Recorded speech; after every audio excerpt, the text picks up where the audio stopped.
Om Shanti. Good morning. साकार मुरली 29 अक्टूबर 2024।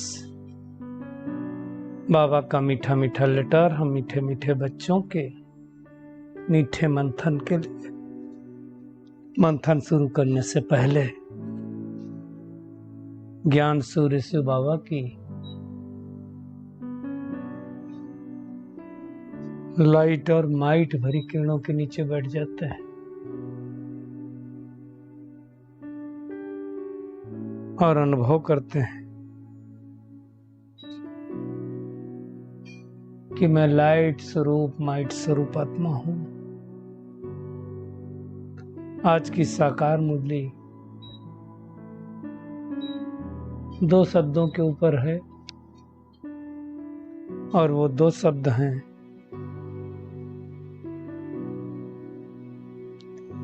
हद की मिल्कियत और बेहद की मिल्कियत। आप देखो, आज की दुनिया में हर कोई हद की मिल्कियत के ऊपर, हद की मिल्कियत के पीछे भाग रहा है। हद की मिल्कियत क्या है? गाड़ी चाहिए, बंगला चाहिए, पद चाहिए, पोजीशन चाहिए, रुपया चाहिए, पैसा चाहिए। और हद की मिल्कियत के पीछे करते करते कोई ना कोई विकर्म कर लेते हैं, पाप कर्म कर लेते हैं और पाप कर्म करने के बाद फिर पछताना होता है। क्योंकि आप देखो, ये तो पता है हद की मिल्कियत हमेशा रहने वाली नहीं है, आज नहीं और कल तो चली जानी है। क्योंकि ये शरीर छूटने के साथ ही हद की मिल्कियत चली जाती है। शरीर ग्रहण करने के साथ हद की मिल्कियत आती है। वास्तव में इस सृष्टि के अंदर देखा जाए तो बाबा ने जो ज्ञान दिया है बड़ी अच्छी व्यवस्था है। अब आप देखो, एक आत्मा जब कहीं भी जन्म लेती है तो जन्म लेने के साथ साथ उसको खाने का, पीने का, सारी व्यवस्थाएं कुदरत ने खुद करके रखी, नेचर देता है। उसके लिए कुछ करना नहीं पड़ता है।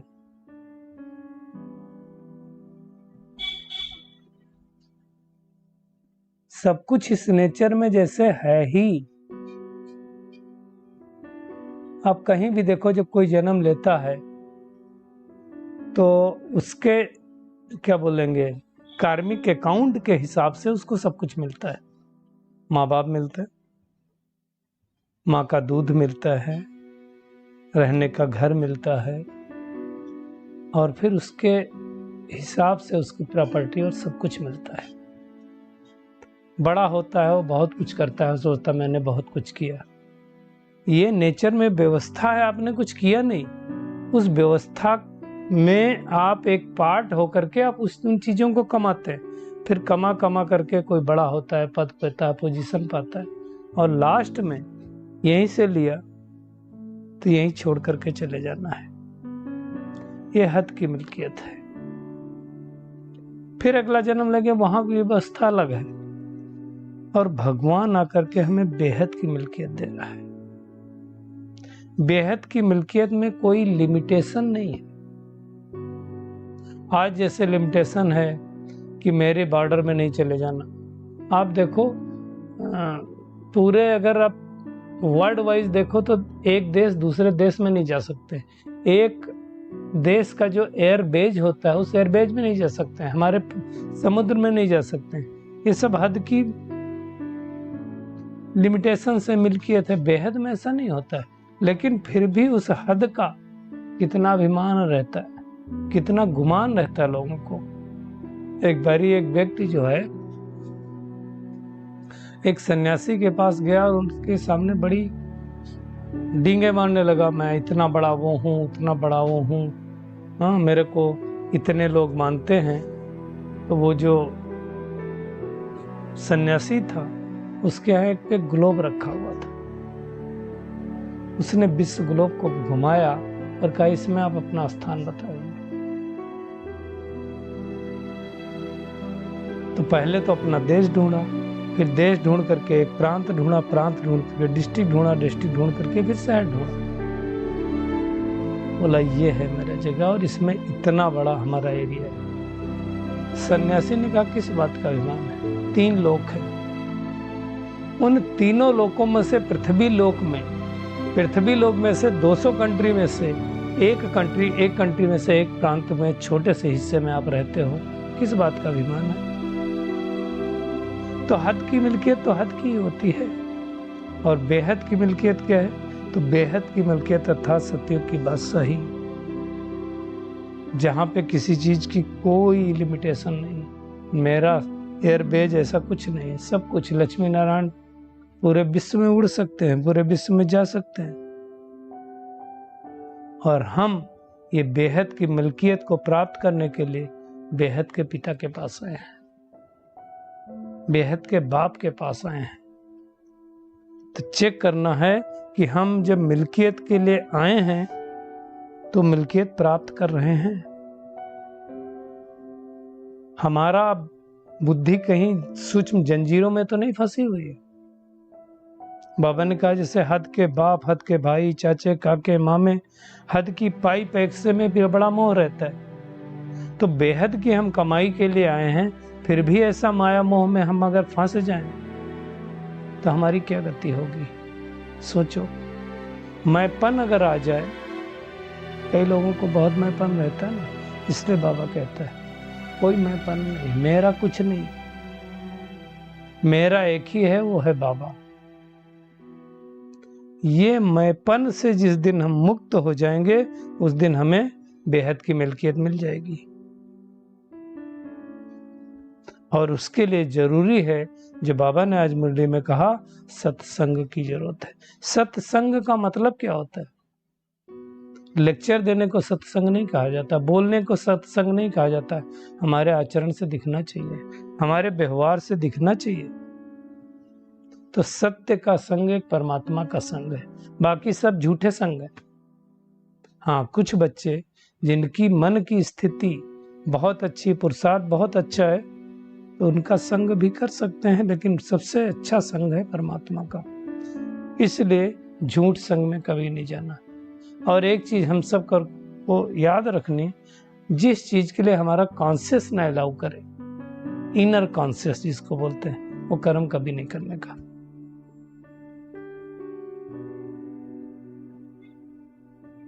तो हमें झूठ के संग में कभी नहीं जाने का। बेहद में बुद्धि कब टिकी रह सकती है, बेहद की मिल्कियत के मालिक कब बन सकते हैं?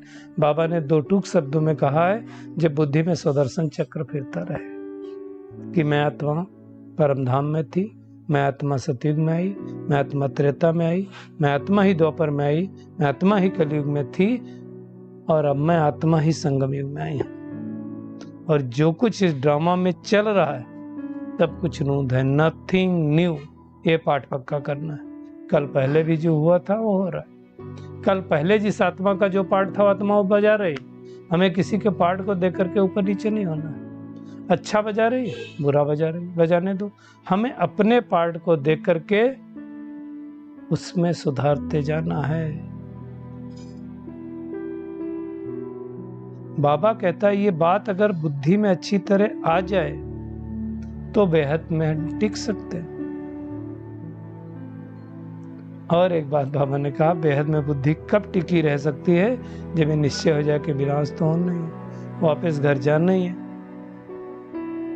तो बुद्धि बेहद में टिक जाएगी। अगर पता चल जाए कि आज के 10 दिन बाद विनाश हो जाएगा, क्या करेंगे हम सारा दिन? बुद्धि को हद में रखेंगे, बेहद में रखेंगे? बेहद में रखेंगे ना। तो बेहद के बाप को याद करना है। बाबा आकर के समझाता, किसको समझाता? बाबा कहता जो ना समझ है, बेसमझ है, उनको मैं समझाता हूँ। स्कूल में टीचर किसको पढ़ाता है? जो बेसमझ होते हैं। और भगवान हमें समझा करके श्रेष्ठ से श्रेष्ठ बना करके देवता बनाता है, अर्थात खुशबूदार फूल बनाता है। कांटे से हम फूल बनते हैं। बाबा ने कहा उसमें भी कोई तुरंत बन जाता है, किसी को टाइम लगता है। हर कोई ऐसे नहीं होता कि धक्के से बन जाए, नहीं। बाबा ने कहा तुम यहाँ किस लिए आए हो? ये लक्ष्य नहीं भूलना चाहिए कि हम देवी देवता महाराजा महारानी बनने के लिए आए हैं।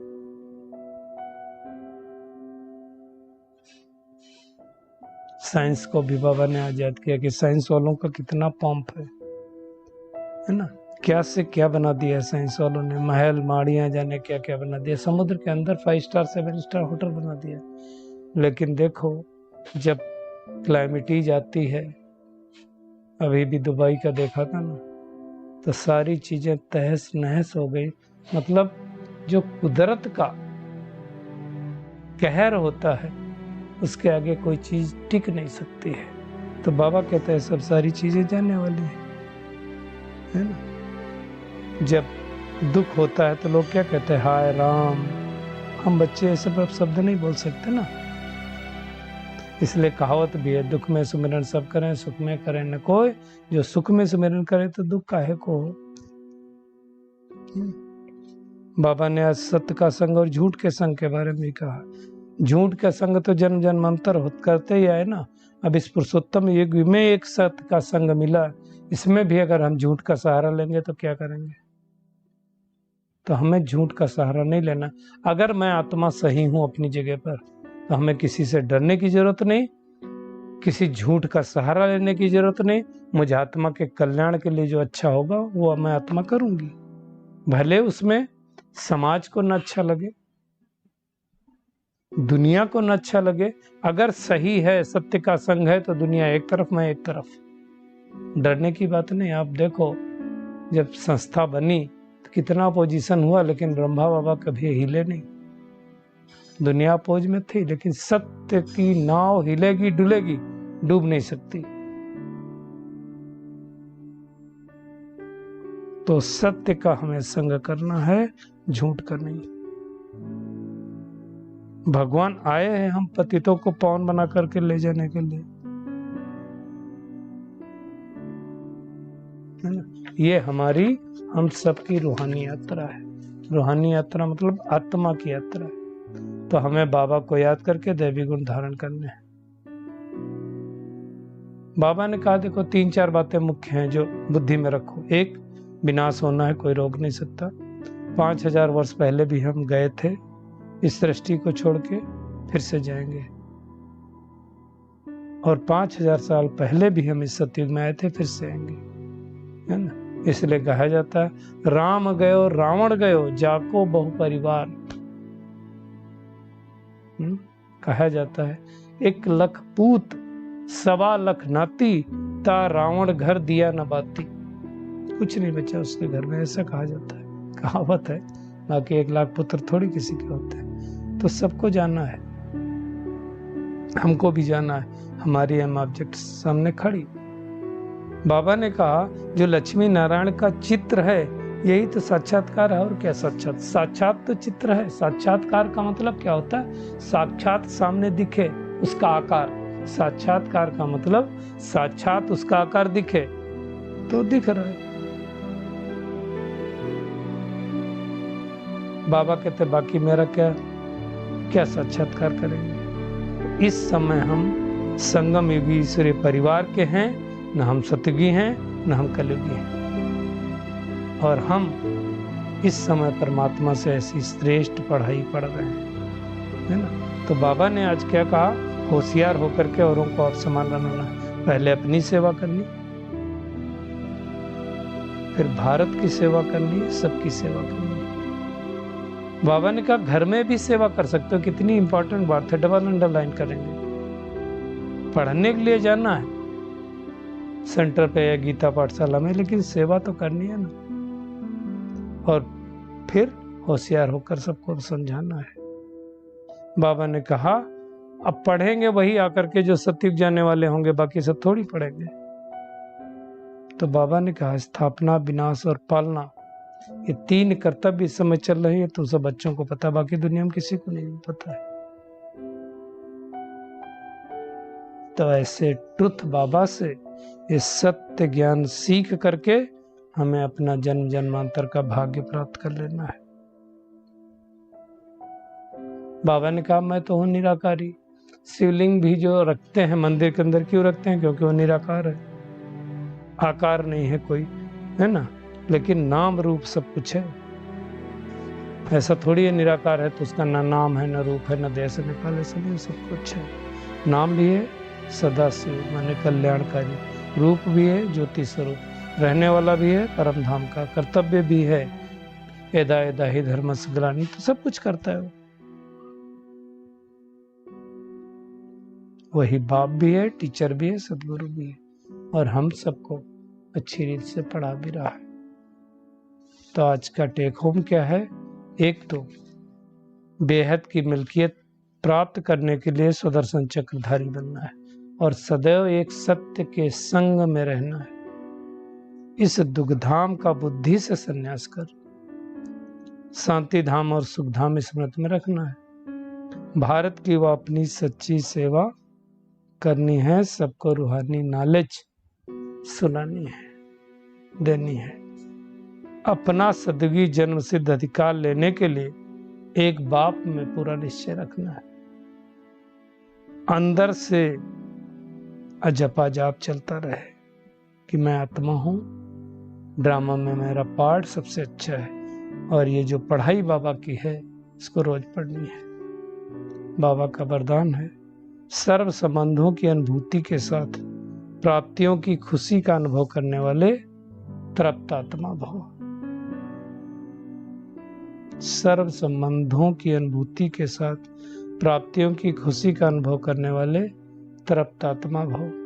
बाबा कहते हैं जो सच्चे आशिक हैं वो हर परिस्थिति में, हर कर्म में सदा प्राप्ति की खुशी में रहते हैं। कई बच्चे अनुभूति करते हैं कि हाँ वो मेरा बाप है, साजन है, बच्चा है, लेकिन प्राप्ति जितनी चाहते उतनी नहीं होती।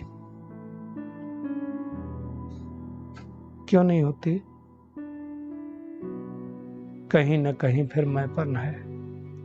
बाबा ने कहा अनुभूति के साथ सर्व संबंधों द्वारा प्राप्ति की महसूसता हो, ऐसी जो तृप्त आत्माएं होंगी उनको प्राप्ति होगी, क्योंकि जहां प्राप्ति वहां तृप्ति जरूर होती है।